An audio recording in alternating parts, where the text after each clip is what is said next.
Bonjour et bienvenue sur le podcast For Me Talks. Dites-moi, est-ce que vous vous débrouillez facilement dans un supermarché?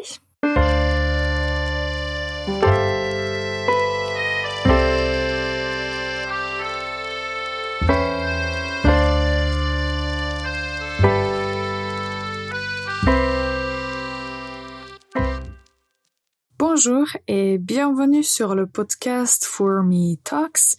Pour les personnes qui nous écoutent pour la première fois, il s'agit d'un podcast qui est dédié aux apprenants de la langue française et on essaye d'apprendre du nouveau vocabulaire, des règles de grammaire et d'améliorer l'écoute, c'est-à-dire en fait la compréhension orale. Moi, je m'appelle Ivana, je suis prof de français et je vais vous aider à vous améliorer en français. Alors aujourd'hui, avant de parler du sujet que j'ai bien préparé, pour vous, je voulais vous donner la faute de la semaine. Alors, je vous donne la phrase, écoutez bien. Je me promène sur la rue. Je me promène sur la rue. Alors, qu'est-ce qui est incorrect dans cette phrase? En français, on ne va pas utiliser la préposition sur pour dire sur la rue, mais on va utiliser la préposition dans. Et on va dire je me promène dans la rue. Ou on peut dire dans la rue, il y a beaucoup de gens qui se promènent. Donc mémorisez bien, on utilise la préposition dans pour parler de la rue et des choses qui se trouvent dans la rue. Alors maintenant, le sujet d'aujourd'hui, c'est en fait localiser des choses. Tout d'abord, que signifie le verbe localiser? Localiser, c'est en fait situer quelque chose ou quelqu'un, déterminer la place où quelque chose se trouve. Donc on peut localiser un objet, on peut localiser une personne. Et dans notre épisode aujourd'hui, nous allons en fait parler des questions et des phrases que vous pouvez utiliser quand vous vous trouvez dans un supermarché et vous ne trouvez pas ce que vous cherchez. Donc, ça va être l'accent pour ce podcast. J'ai déjà mentionné les deux verbes principaux, trouver et chercher. Si vous cherchez quelque chose, vous allez, dans la majorité des cas, finir par trouver la chose que vous cherchez. Et nous avons déjà appris que quand on dit chercher, on utilise l'objet direct, donc on va dire je cherche quelque chose. Et c'est la même chose avec le verbe trouver, donc on va dire je trouve quelque chose.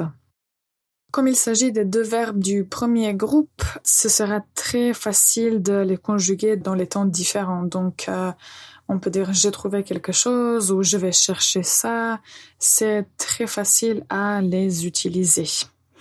Ok, alors la première chose, peut-être que vous l'avez entendu, peut-être pas, écoutez bien la phrase. Ah non, je ne trouve plus mon portefeuille. Je ne trouve plus mon portefeuille. Donc, je ne trouve plus, ça signifie je ne peux pas trouver. Mais dans le français oral, familier, on peut dire je ne trouve plus ou je trouve plus mon portefeuille ou je trouve plus mon sac. Où est mon sac? Je trouve plus. Je ne trouve plus. Alors, une fois que vous arrivez dans le supermarché et si vous ne trouvez pas un rayon spécifique, le rayon, c'est une partie du supermarché où vous voyez certains produits. Et vous pouvez demander à un employé du supermarché « Excusez-moi, monsieur, excusez-moi, madame, où se trouve le rayon boulangerie? Où se trouve? Où se trouve ?» Ça, c'est la première question. Après, si vous voulez trouver quelque chose, vous pouvez dire « Excusez-moi, je cherche les fruits de mer. » Excusez-moi, je cherche les fruits de mer. Donc, quand vous dites ça, normalement, la personne va vous aider à trouver le rayon ou la partie du supermarché où se trouvent les fruits de mer. Alors, nous allons maintenant faire une toute petite pause et on revient pour continuer cette discussion. Si vous avez des idées comment poser les questions similaires, et réfléchissez bien et on va voir si on a pensé des mêmes choses. On revient à l'instant. Le podcast est sponsorisé par For Me Languages, une école de langue en ligne. Pour prendre des cours privés, consultez formelanguages.com. Bonjour et bienvenue encore une fois sur le podcast For Me Talks. Aujourd'hui, on apprend comment localiser des choses, des objets et on apprend comment utiliser les verbes chercher et trouver dans ce contexte. Avant de continuer, je voulais vous inviter à vous inscrire aux ateliers de conversation. Vous avez, j'imagine, déjà entendu parler de ça comme j'en parle très souvent. Les ateliers de conversation sont une excellente opportunité d'approfondir vos connaissances de la langue française et surtout de discuter des sujets de la vie quotidienne avec d'autres apprenants de la langue française. Alors, si vous êtes intéressé, si vous avez un niveau de français intermédiaire ou un peu avancé, direction le site www.formelanguages.com et sur la page d'accueil, vous allez trouver les informations et vous allez pouvoir vous inscrire aux ateliers. Ce que je peux vous assurer, c'est une bonne ambiance et des sujets intéressants et en fait des participants intéressants aussi. Ok. Alors, nous avons déjà mentionné trois phrases, pardon. Nous avons dit « Je ne trouve plus mon portefeuille ».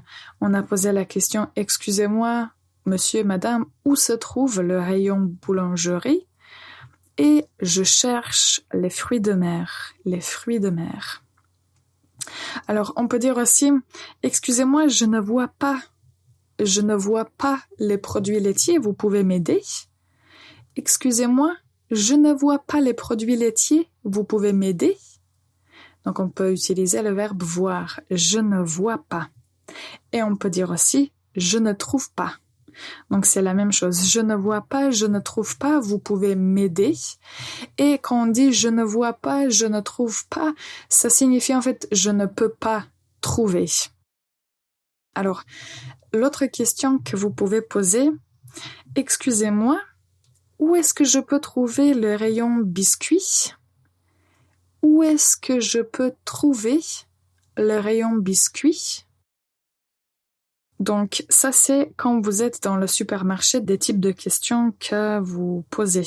Et la dernière question, si le supermarché est grand et vous ne voyez pas par où il faut sortir, vous pouvez demander « Excusez-moi, où est la sortie ?»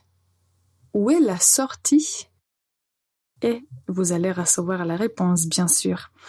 Ça, c'est une partie bonus qui n'est pas liée strictement au supermarché, mais c'est plutôt aux questions et cette localisation des objets. Parfois, ce qui m'arrive... En fait, je peux dire ce qui m'arrivait parce que maintenant je fais plus attention. Mais quand je fermais la porte à clé, je mettais juste les clés dans une poche de mon sac, mais ce n'était pas toujours la même poche. Donc parfois je ne pouvais pas en fait trouver la clé en première fois et il me fallait plus de temps pour trouver les clés de la maison ou de l'appartement. Alors, la question qu'on peut se poser nous-mêmes, c'est où est-ce que j'ai mis les clés? Mais où est-ce que j'ai mis les clés? Ou je ne sais plus où j'ai mis les clés. Où est-ce que j'ai mis les clés de la maison? Je ne sais plus où j'ai mis les clés de la maison. Ou on peut dire aussi, mais qu'est-ce que j'ai fait de mes clés? Qu'est-ce que j'ai fait de mes clés? Ça signifie aussi où se trouvent mes clés, où est-ce que je les ai mises et comment ça se fait que je ne peux pas les trouver. Qu'est-ce que j'ai fait de mes clés? Ok, alors pas mal de questions qu'on a posées aujourd'hui. Je vais répéter les questions essentielles. N'hésitez pas à répéter avec moi. Écoutez et répétez. Je ne trouve plus mon porte-monnaie.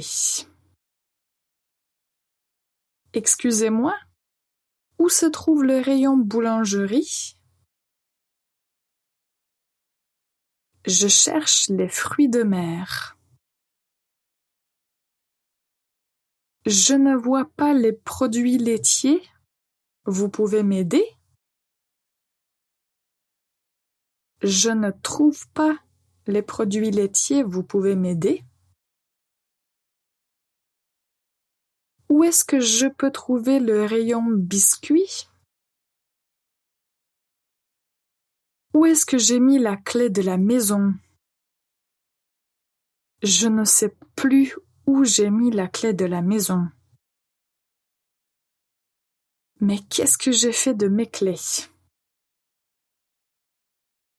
Excusez-moi, où est la sortie? N'hésitez pas à répéter cette partie du podcast. Je pense que cette technique d'écouter quelque chose en français et de répéter après avoir entendu la phrase ou des mots, ça peut vraiment vous aider à améliorer votre prononciation en français, donc n'hésitez pas à le faire. Donc aujourd'hui, on a travaillé sur les questions concernant la localisation, en fait, comment trouver des objets, comment situer des objets. On a mis un peu l'accent sur les choses qu'on cherche dans des supermarchés. S'il y a quelque chose qui n'était pas clair ou si vous avez d'autres types de questions concernant ce sujet que vous aimeriez savoir dire en français, n'hésitez pas à nous écrire.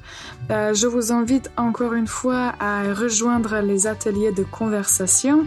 Je vous remercie d'avoir écouté le podcast jusqu'à la fin et on se retrouve très bientôt dans notre prochain épisode.